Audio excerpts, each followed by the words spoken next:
My toxic boyfriend swore I'd never leave. I vanished and came back better than ever. After months of being controlled, bruised, and belittled, he told me the same line he always used: "You'll never survive without me." He thought I was my lifeline. He thought I was trapped. He thought wrong. Because I didn't just leave him, I vanished. No notes, no warnings, no fights. I deleted everything: phone, email, socials. I packed my essentials, emptied the safe money I'd hidden for months, and disappeared from his world like I'd never existed. For weeks, I knew he looked for me. He called my sister, he stalked my old job, he even showed up at my parents' house with crocodile tears, begging for his girl back. But to him, I was gone. To me, I was finally alive. And then months later, I made sure he saw me again, radiant, free, on the arm of someone new. The look on his face, worth every bruise he ever gave me. But how did I get there? How does a 27-year-old woman turn from victim into a ghost he can't catch, only to reappear as his worst nightmare? Before I tell you, if you're new here, welcome.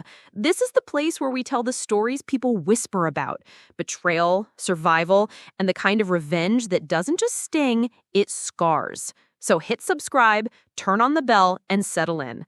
Because this isn't just a breakup story. This is how I disappeared to make him choke on the sight of my happiness.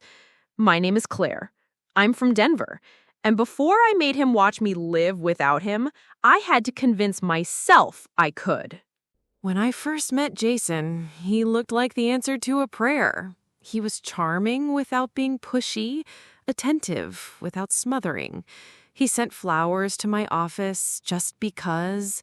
He remembered my dad's birthday and shook his hand like they'd known each other for years. My friends would nudge me at brunch and whisper, "Girl, you better hang on to this one." If only they knew. The thing about abusers is they don't show up with warning labels. They sneak in. Jason's first red flag didn't look red at all. It looked like him saying, "That dress is gorgeous, but don't you think it's a little much for dinner with my friends? You don't want them staring at you, right?" I laughed it off, changed my dress, told myself he was protective. Isn't that what good men do? Then it was my friends. He'd pout when I made plans without him. Why do you need them when you have me? Slowly, I stopped answering texts. Group chats went quiet. Birthdays passed without me showing up, and my world shrank just a little smaller. Next came my family. My mom didn't like Jason. She told me so. He didn't like her either, but he dressed it up in sweet words. "She's too controlling. You don't see it, but I do. She's toxic for us, Claire. We need space." And I believed him. One day I looked up and realized my whole life was orbiting around him. No friends, barely family, just Jason, Jason, Jason. Then the words turned sharp. "God, you're so stupid sometimes. Why are you so dramatic? You're lucky I even put up with you." Each one chipped away at me until I started believing them. And then came his hands. The first shove wasn't even during a fight. I forgot to buy milk. He pushed me against the fridge hard enough to leave my shoulder sore for days. He cried after, begged, said it would never happen again. He bought takeout, lit candles, made a big deal of date night, like pad thai in a Netflix movie could erase fingerprints. But it didn't stop. The pushes turned into grabs. The grabs turned into bruises. He started keeping me on edge, like a dog trained to flinch at every sound. The line that burned me came late one night. He'd been drinking, and he slammed the bedroom door so hard, a picture fell off the wall. He cornered me by the dresser, finger in my face, and hissed, "You will never leave me, Claire. You won't survive without me. No one else would ever want you. You're nothing without me." I froze. And I believed him. For a moment, I really did. That's the thing about abusers. They don't just bruise your body, they bruise your brain until you can't tell where they end and you begin. But then, something strange happened. I looked at the crack in the drywall behind him, just this tiny, jagged line, and I thought, that wall survived his fists. Why can't I survive him? It sounds ridiculous, but that crack was my wake-up call. That night, after he passed out drunk, I lay in bed staring at the ceiling and made myself a promise. I wasn't just going to leave Jason. I was going to erase myself from his world so completely that he'd never see it coming. I'd vanish.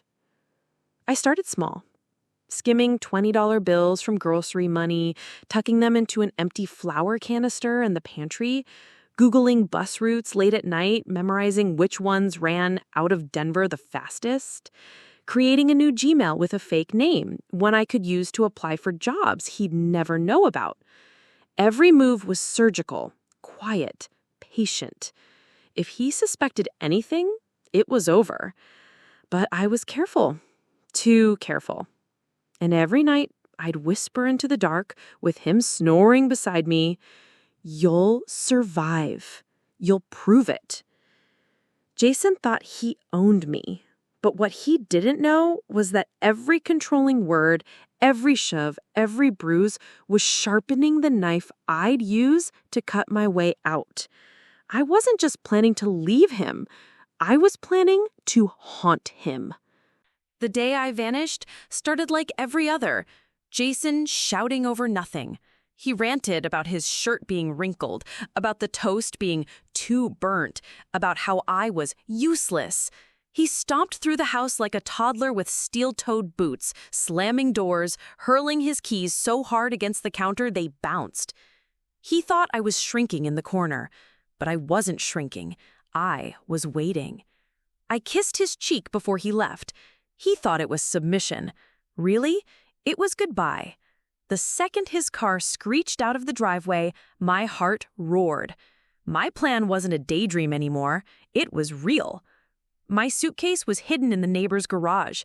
My prepaid burner phone was tucked in my bag. My bus ticket sat folded like a secret weapon in my wallet.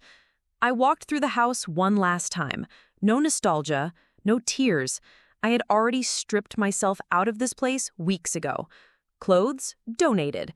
Jewelry, pawned. Photos of us, torched in the barbecue pit while Jason was too busy screaming at the TV. Every trace of his girl was gone. I left him my phone on the nightstand, charging, glowing faintly. Wiped clean. No contacts, no photos, no history. Just a digital corpse. I imagined him scrolling through empty screens, veins pulsing, realizing I'd left him with nothing. Then I took his leather jacket, the one he wore when he wanted to feel invincible, and left a sticky note in the pocket. 3 words, "Not your girl." I closed the door softly, no slam, no noise. Just the sound of my old life ending with a click. The bus smelled like cheap coffee and exhaust. I pressed my forehead to the window as Denver blurred into mountains, mountains into nothing. I whispered, "You were wrong, Jason. You said I'd never survive. Watch me." And that's when his hell began. Jason started calling everyone. First, my sister. He pounded on her door like a cop in a raid, voice dripping with fake panic. "She's unstable. She needs me. You don't understand." My sister opened the door just long enough to laugh in his face and slam it shut. Next, my mom. He called her at midnight, voice trembling like he was the victim. She let him talk for 10 seconds before hanging up, blocking his number, and texting me through a secure email we'd set up months earlier. "He's looking.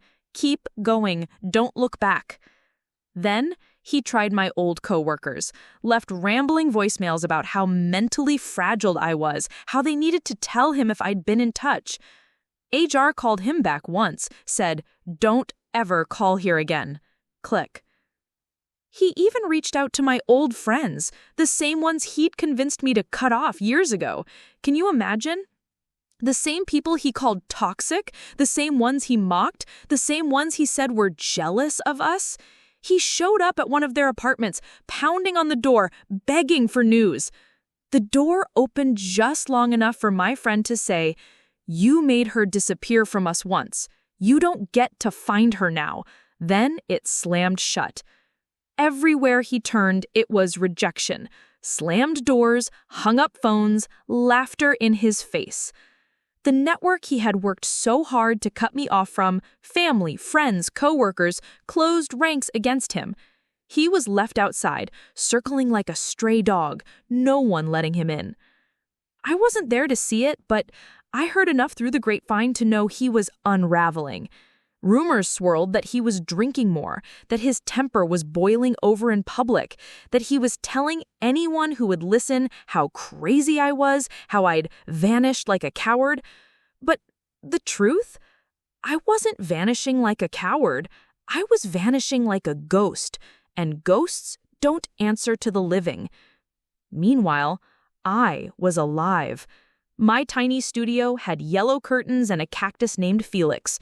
I worked in a cafe where the smell of coffee masked the scars of my past. I laughed with coworkers who didn't know me as Jason's girl. They just knew me as Claire, the woman who always put whipped cream on their lattes even when they didn't ask. Jason thought disappearing would mean I was broken. But with every slammed door, every phone call cut short, every no thrown in his face, it wasn't me who looked broken. It was him. But I wasn't finished.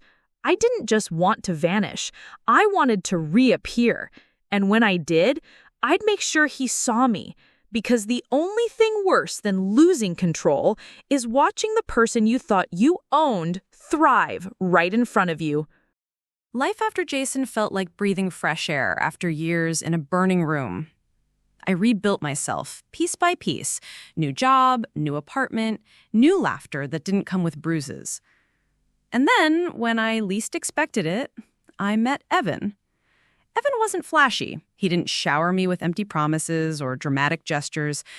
He was steady, kind. He listened when I spoke. He held my hand without gripping it too tight. For the first time in years, I felt safe enough to exhale. Months passed, and my scars, the visible and the invisible ones, started to fade. Evan made me believe in better. Not because he saved me, but because he treated me like I was worth saving myself. And then came the night. We were at a bar downtown, one of Jason's old hangouts. The air buzzed with neon and chatter, the smell of beer and fried food heavy around us. I wore a red dress Jason once called cheap. Evan leaned in close, whispering something ridiculous about the jukebox being cursed, and I laughed. Loud. Free. That's when the door slammed open. Jason walked in, same leather jacket, same swagger, except it cracked the second his eyes landed on me. His face drained of color, his jaw clenched. He looked like he'd seen a ghost. But I wasn't a ghost. I was very much alive. And better. I raised my glass, locked eyes with him, and smiled. Evan glanced over, confused, until Jason stormed across the room, shoving people aside. The bar went quiet. "Claire," he snarled, his voice low and dangerous. "What the hell is this?" Before I could answer, Evan stood, calm, tall, unshaken. "She's with me. Walk away." Jason's eyes burned. "You think you can take what's mine?" And then, like the coward he'd always been, Jason lunged. His fist flew, but Evan was faster. One hit to the stomach, another to the jaw. Jason stumbled, swinging wildly, but Evan planted him hard against the bar top. Bottles rattled. Someone screamed. The crowd erupted. "Call the cops!" the bartender shouted, already dialing. Jason flailed, humiliated, until Evan finally shoved him to the floor. "You ever touch her again, and you'll regret it." Blue and red lights painted the bar windows minutes later. The cops cuffed Jason right there on the sticky floor where he belonged. I didn't press charges. He didn't need to. But I did file for a restraining order the next morning, and this time, Jason had no power left to fight it. Watching him dragged out of that bar, bloody lip and ego shattered, was the closure I never knew I needed. He told me I'd never find better. But standing next to Evan, safe and cherished, I realized I hadn't just found better, I had found freedom. And Jason? He had to watch me live it. What do you think? Was disappearing and making him watch enough? Or did seeing him humiliated, beaten, and cuffed finally make it justice? Tell me in the comments. If you love dark revenge stories, shocking tales of toxic relationships, and real-life moments of justice served cold, hit like and subscribe. New stories every week, and trust me, the next one is just as jaw-dropping.